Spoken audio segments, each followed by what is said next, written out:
in the semifinals as well as the grand finals day number 1. Hopefully we see a little bit more out of them. But AXP Eternals and Vagabond Snowmans, these two teams have been surviving purely through those slays, purely through the kill points out there on the battlefield. And it's just a matter of time before we see them rise up to the top a little bit more. But what's disappointing is Riley Esports and their performance. They've been up and down. I want to see them move up a little bit more here, Neptune. But speaking of up, look at the flight paths they get towards the top of the map. Yeah, you noticed that as well. And I'm just wondering as to where the Four Kings will be dropping, because New Vision City is a little bit too far. So they might be meeting up some of the teams in farm, and that is NRX 432, or probably they can take docks right now. I believe no one's taking docks at this point, but we'll have to find out. We have a team who has already spread out in their Four Kings, spread out too thick or too thin in here on a 1-3 split, taking standoff, and then the rest of the teams might be going to crash. And Dormitory is back in play right now, not only with 1, but 3 teams, but I think 1 will just be taking forward that chopper. What are the Four Kings doing? I think this is a very early hot drop coming through. Almighty Prime, as usual, will hop on into Dormitory, but the ones that challenge them would be AXP Kratos. And from across the field, they know that they have got a little bit of company here. And I like the strategy by Almighty Prime, dropping in close to make sure they had the chopper. But chopper went missing, sir.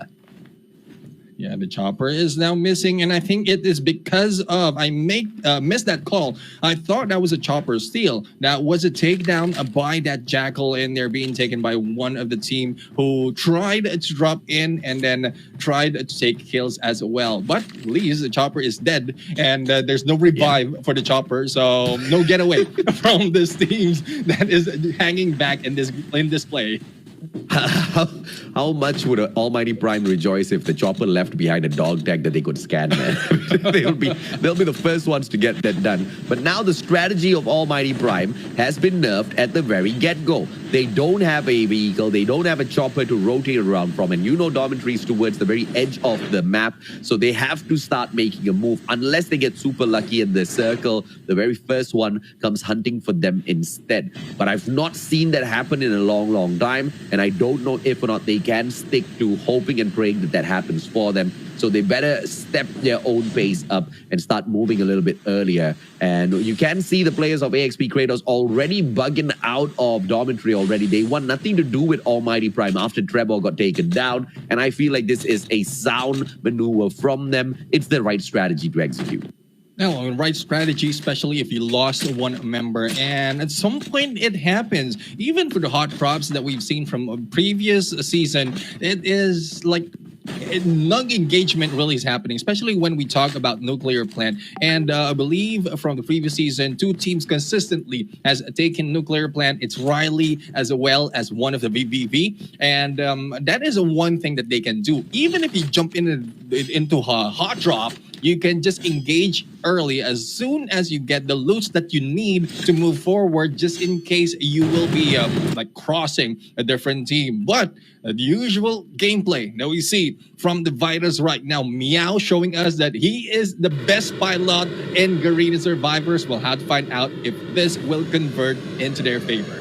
I'm so sad to see me out here, but not spot Winter out there on the battlefield at all, man. I just wish we could have NASA Vanguard at the grand finals. You know, it's just so sad because NASA Vanguard, they had a lot of promise. They had a lot of potential to make it into the grand finals. All they needed to do was just listen out to some of those strat calls. We were begging for it. We were asking for them to be super careful, but they just didn't. They just went in there super carelessly and lost their lives multiple rounds, only to bring in those perfect positioning, the placement points plays, as well as the slays out of Winter in the final game of their semifinals. They had 3 days. They have 18 matches, but all they did was perfectly in that final round, which is a huge disappointment if you ask me, Neptune. Yeah, I mean, especially with a 3-way tie in their kills, is the ones who are able to dominate those 3 teams who are tying it up. So it's a really big disappointment. It won't be if the gap is so much that they already lost hope, but very, very hopeful at that point. So hopefully, for the next time that we see the NASA Vanguard, we'll be able to see them pop off a little bit early compared to how they showed up in the semifinals. But here we go, Blink right now, going for the kill and take it down. Ha ha ha! But there's no laughing for Blink right here because Javi will just stop them. And as they go for the pickup, Meow will still have a good information using the Jackal. The question is, where are the rest of NRX 420? They have been turned into dog tags, man. I think Most Wanted managed to snuff them out quite quickly. The firepower out of NRX 420, not, nowhere near what it used to be when they were at their prime. I still want to start a petition for Muska to make a comeback. Yeah, we'll have to see if Daddy Bird, but what will he be called this time? Because Daddy Bird Airborne is not being used that often. Oh my goodness! As we stalk, there goes the hit by Meow against Raygun. But going back to NRX 420, like what will he be called, AJ? And what do you think will be the best class for Daddy Bird at this point? For me, I think he might just be able to play that rewind to perfection. He used to just absolutely dominate on the smoke bomber in the past, but I don't think he would have been snuffed out like Ray Gun that quickly, man. I think Daddy Bird would have been able to soar up quite high, and we will have a Totoga party after each and every single day of the semis as well as the grand finals if Big Daddy Bird was here in the matchup. I mean, no disrespect to the other players, but I feel like Muska just brings something very special to the table whenever he played for the NRX 420 brand, and I just miss a little bit of that supremacy. If the other players from NRX 420 wants to say, look, Mustachio, we can do absolutely fine without Muska, then all I say in response is, show me. Show me a little bit of what that dominance can look like, because at the moment, it seems to be the exact opposite. It seems to be they are the ones being dominated out there on the battlefield. And I might be wrong, but I think they are the first team to get eliminated in this round as well. And that is not looking good for this team, for NRX 420 at this point. But we'll have to find out. We'll have to find out further if they are still alive. But so far, a lot of arsenals are being taken right now. And challenge is on. It is Nomads going in against the Conquerors. And oh my goodness, what a hit. Virus in there, rewinds, turns, and shoots. What is up with this guy? Yeah, I think what's up with this guy is a lot of things, right? He has an opportunity to turn around and absolutely dominate, and he does exactly that. Virus, low on armor, uses that kinetic armor overcharger, has got the mythic Holger in hand as well. You know they've already struck at one of those airdrops. That's going to be a very important point for all of the teams to take note of. Although it is a heavy pressure gameplay whenever you approach any one of those airdrops, it is an essential drop, an essential item that you need to pick up if you want to dominate some of these circles, especially the final one. Yeah, the final circle is really one thing that they really need to dominate, and this is what the Conquerors really need to work on. Yes, they can put in the pressure for the other teams, they can put in the slay, but surviving to the final moment for the final circle really is one thing that you need to do. Virus right now trying to get away in there and was able to get away against AXP. Ninja right now is here, will just be relocating, repositioning themselves, and this is quite surprising. It is Vagabonds Nomads who will be pulling out this fight, and I think it is just waiting. They are just waiting for Travis to come into play. It's a 1-3 split right now for the AXP, as the rest of Nomads will be pulling out. They have Jackal that they can utilize right now, but I think it's a little bit stuck, so not so much, and a good hiding spot in for the instance of this fight, or for this team of the Nomads. But it's a good thing that AXP has maintained their distance against the Nomads, because up close from what we've seen from the semifinals, AJ, the moment that you step into the line within Nomads, you might be taking out a complete squad. Yeah, Nomads, they show no mercy, but what Nomads also does is play the game of suckering in all of the fans to think that they're not doing well, and then boom, one fantastic round, they pick up 30 points, they're right back in the game, right? So I'm not going to be too concerned if I'm a Vagabond Snowman's fan, because even though this team doesn't really perform round after round, they always find a way to wrap up the end of the day strong. So they still have a lot of those opportunities. Good engagement by Vagabonds Esports, as Nash got super aggressive initially with the SMRS takedown, followed by the pressure that he played with the PPSH. He finally gets taken out and punished for it, but the rest of his team members are guarding his loot box. Nobody's going to be able to take whatever Nash has collected so far. And that's one of the highlights of Vagabonds Esports, man. It is not only their supremacy, not only their dominance, but their teamwork out there on the battlefield. Quite phenomenal, nephew. Maintaining a complete squad really is a key factor for them, because just in case they lose one, it's like taking out a pie of a cake and a piece of a cake. What I'm saying, piece of a cake. Like if you take them down at some point, like the cake will fall down on to one side, and that is what Vagabonds Esports that's one thing that we can expect from Vagabonds Esports, especially as they have maintained their good dominance is despite of getting into FPP. And we already mentioned that with limited vision that you have on FPP, you need a complete squad to get that 360 view, and the 360 view is one thing that gives you the advantage for this game. Both of these teams teasing each other outside of the circle. Circle hasn't, moved away way too far. But by the way, they're keeping each other so busy, it's going to end badly for one or both of them. Rogue manages to disengage. Assassin from the right-hand side. Merc follows him up. And as the one and only Rogue manages to slip and slide away, the rest of ENE are hunting him down. Or at the very least, they're trying. Rogue, not much of HP left. He's just wasting so much of time outside of the circle. And he's just trying to keep ENE Phoenix continuously hunting him down so that ENE will get taken out of the equation as well. This is a smart move by Rogue, but ENE says, okay, enough is enough. We are getting out of here. But look at MJ continuously hunt down Chalo. Chalo trying to get away. The whole squad of ENE Phoenix, they are hungry for blood, but a fantastic maneuvering from the player of Mystic. Chalo, he takes a left turn, a hard one, and he allows MJ to back away with his vehicle. And they need to be careful with that gameplay, because at some point, if you're chasing one, you might be baited. And I'm not quite sure if how many is surviving yet for ABC Mystic. But just in case there's not much of survivor for this team, they might be brought in towards the gunshots of crosshairs of the other team. And there you go, crossover, and they're coming in from Jello right now, distracting MJ for this chase. And MJ, with no choice, getting back with its teammates. And ENE Phoenix will just be having that question mark as to where did he go and why did we not take him down. I think the biggest reason is for not being taken down there is just a little bit of a lackadaisical approach. But let's see exactly what he can do to adjust some of his gameplay, because he's not really out of the equation just yet. But Rogue, on the other hand, loses his life finally to the circle. I'm pretty sure he tried making it in. I don't know if he had a chopper there. He could have activated one from Black Market earlier on.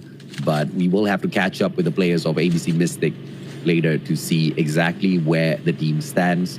We haven't been able to see a lot of firepower and pressure from them, but they've done enough to keep themselves in the top 8 of this grand final so far.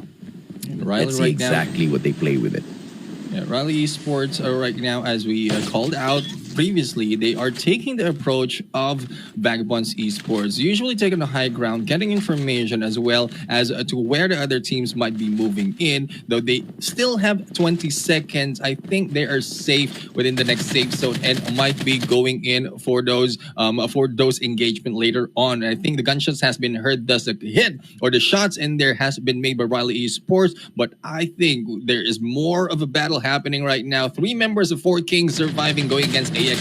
Oh, smart play by Fright with that AK-47. Looks up, shuts down the Viper, but high ground advantage played by the opponents. Instinct knocked down onto the ground. Fright repositions and recovers a little bit of his armor, but another squad drops by to say hello as well. Vagabonds Esports are here to play the game, and the 4 Kings better get out of there.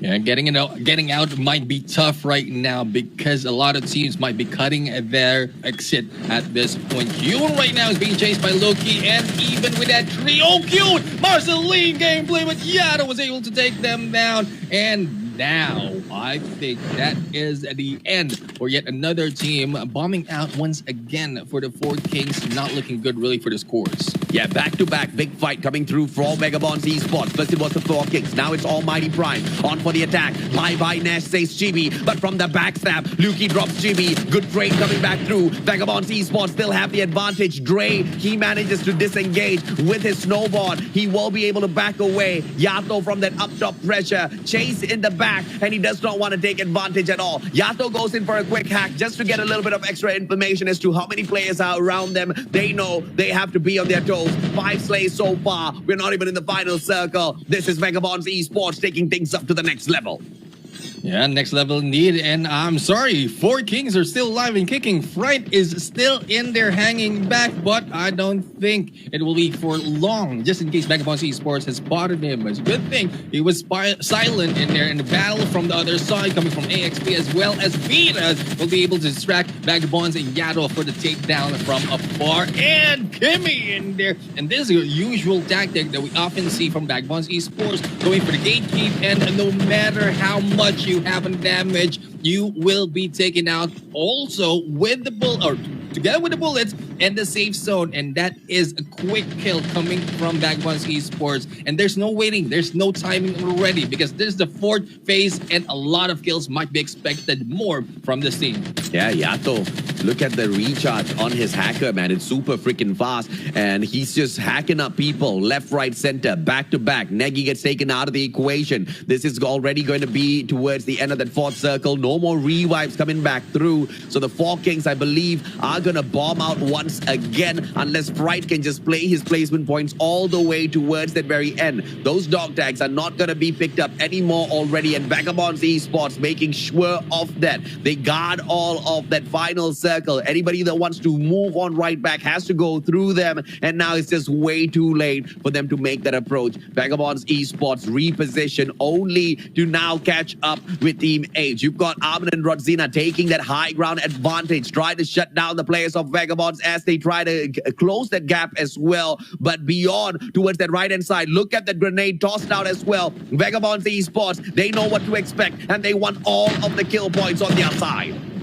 Yeah, they have the high ground, but they are being pushed just by grenades and not so much in the kills just yet coming from Vagabonds Esports. But we can see how much pressure they can put in against a team and who will be able to challenge them on the high ground. We're seeing Riley, who usually does that, but they are on the other side. Now, ABC is still in the battle, and the way Chelop survived earlier, I think this is good for ABC Mystic. How they survive, that will depend if they will be taken down by Vagabonds, and Vagabonds will be pulling off from this game. And I think Cal in there's a ninja will able to live up onto this fight, but there goes a Travis being taken down. Sucre right now, SMRS gameplay, and we'll have to see how much it can convert. Yes, crazy, man. Sucre just so accurate with this beautiful SMRS play that we have seen in front of us. He just hops on up, spots that player. SMRS bullets just a little bit too fast, too strong. One hit knock coming through, but the recovery is solid from the side of Vagabonds Nomads. On the other side, Vagabonds Esports approaching as well. Nomads, they clear out that space, and now KKPG, it doesn't look like he's going to be surviving this. He gets taken out of the equation. Sucre, just a little too aggressive for him. And now Vagabonds Esports, the next one to challenge. Can we see that SMRS play from Sucre once again? He's got the great angle to play against Vagabonds Esports.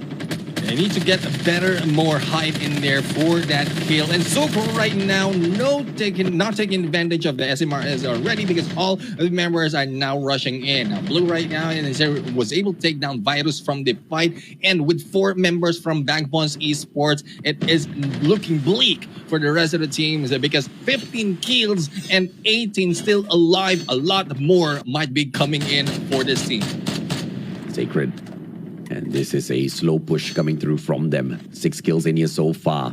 Hacks up the rest of the players as well. Those hackers making great work in the final circle, just creating a bigger chaos. So all of the players need to depend on their sensory as they engage with the other players. Caleb turns around, sharp to the right, but he gets tagged up. All of the Riley Esports players under a lot of pressure. Blue shuts him down. Just as Riley Esports thought they had them in a corner, Caleb once again tags them all up, loses his armor, but wastes a lot of time. This is the advanced armor being played. Caleb looks up. Beautiful shutdown onto Nash. That's a good takedown, but yet another one steps up to the spot, and Blue takes him out of the equation instead. Nash has not been lost. He's just going to be picked up. This is Vagabonds Esports at their very best, Neptune. 18 kills so far. Nobody can challenge them. And here comes the Conquerors right now. We'll try, but they will be falling off on this ledge, and all they have to do is wait. But waiting will not be an option in there. Sekiro was able to take down Yato from that fight, but Blue from behind, backstab literally. But no, the takedown is on. But there goes a Nash and Loki for the slay. Yet another win for Vagabonds Esports. And the question remains, AJ, who can take them down? The answer is absolutely no one. Are you looking at the gameplays? Are you watching the screen? Nobody has a chance against this form of Vagabonds Esports. You can throw in the best of the best in the world, but Vagabonds Esports, not only do they dominate competition after competition, the grand finals, day number 1 of the grand finals, being absolutely decimated, dominated, conquered by Vagabonds Esports. And this time, 22 kills alongside 10 points. That's 32 points in this match alone. They have 48 so far. This team is on the verge of breaking through 100 points on day number 1 in itself.